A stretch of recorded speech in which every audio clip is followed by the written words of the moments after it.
এবং সেই জুলাই গণঅভ্যুত্থানে যে কয়েকজন শিক্ষক সাহসিকতার সাথে ইতিহাসের অংশ হয়েছেন, তারাই এই জগন্নাথ বিশ্ববিদ্যালয়ের বর্তমান অগ্রযাত্রারও ইতিহাসের অংশ হয়ে থাকবেন বলে আমি মনে করি। আমাদের জগন্নাথ বিশ্ববিদ্যালয় এখন অনেকটাই গতিশীল। এখানে হয়তো কিছু কাজ হয়েছে, কিন্তু আরো অনেক কিছু হওয়ার কথা ছিল, কিন্তু হয় নাই।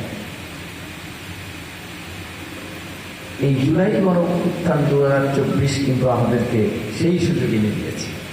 যে পরিবর্তন হয়েছে, সেই পরিবর্তনের ফলে আজকে আমরা দেখতে পাই যে সবাই মিলে আমরা এই জগন্নাথ বিশ্ববিদ্যালয়ের একটা অচল আয়তন যে ছিল, সেই অচল আয়তন ভেঙে সামনের দিকে যাওয়ার চেষ্টা করছি। এটা আপনারা সবাই দেখতে পাচ্ছেন, আপনারা সবাই পার্টিসিপেট করছেন।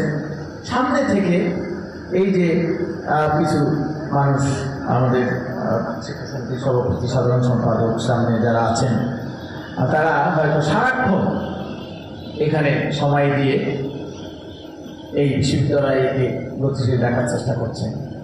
আর আমরা,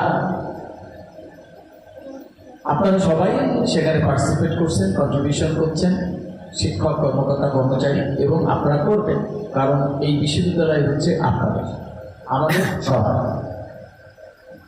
একে এগিয়ে নেওয়ার দায়িত্ব আমাদের সবার।